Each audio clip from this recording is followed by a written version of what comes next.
கன்னியாகுமரி மாவட்டம் சுசீந்திரத்தில் அமைந்துள்ள புகழ்பெற்ற தானுமாலய சுவாமி கோவிலில் மார்கழி திருவிழாவையொட்டி திருத்தேரோட்ட விழா வெகு விமர்சையாக நடைபெற்று வருகிறது.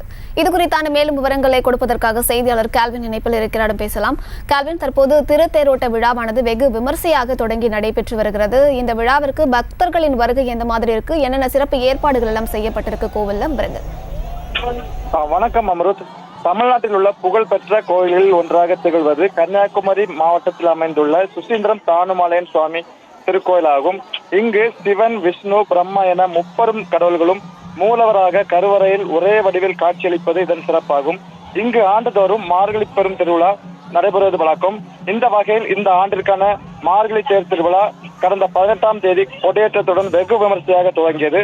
அதன் பின்பு திருவிழாவின் ஒவ்வொரு நாளும் சுவாமி வாகனத்தில் வீதி உலா வருவது, சிறப்பு பூஜைகள் மற்றும் கலை நிகழ்ச்சிகள் நடைபெற்று வந்தன.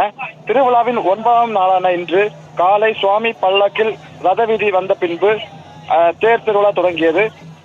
இதில் 3 தேவர்களின் முதல் தேரில் உற்சவர் தானுமாலயன் எழுந்தருளினார். அதைத் தொடர்ந்து சிறப்பு பூஜைகளுடன் தேரோட்டம் தொடங்கியது. தேரை ஆண்கள், பெண்கள், சிறுவர்கள் என பல்லாயிரக்கணக்கான பக்தர்கள் வடம் பிடித்து இழுத்தார்கள்.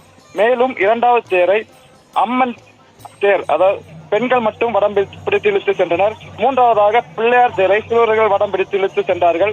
இந்த தேரோட்டத்தில் குமரி மாவட்டம் மட்டுமல்லாது நெல்லை, தூத்துக்குடி மற்றும் கேரளாவில் இருந்து பல்லாயிரக்கணக்கானோர் வருகை தந்து 3 தேர்களையும் வடம் பிடித்து இழுத்து சுவாமி தரிசனம் செய்து வருகிறார்கள். தேர் திருவிழாவையொட்டி இன்று குமரி மாவட்டத்திற்கு உள்ளூர் விடுமுறை விடப்பட்டுள்ளது. அதே போல் குமரி மாவட்டத்தின் பல பகுதிகளில் இருந்தும் சுசீந்திரத்திற்கு சிறப்பு பேருந்துகளும் இயக்கப்பட்டு வருகிறது.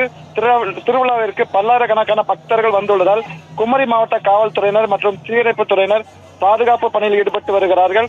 விழாவிற்கு வந்த பக்தர்களுக்கு அன்னதானம், மோர் ஆகியவை வழிநெடுகளும் வழங்கப்பட்டு வருகிறது. அம்ருத், விவரங்களை வழங்கியமைக்கு நன்றி கால்வின். செய்திகளை உடனுக்குடனும் துல்லியமாகவும் தெரிந்து கொள்ள சப்ஸ்கிரைப் பண்ணுங்க.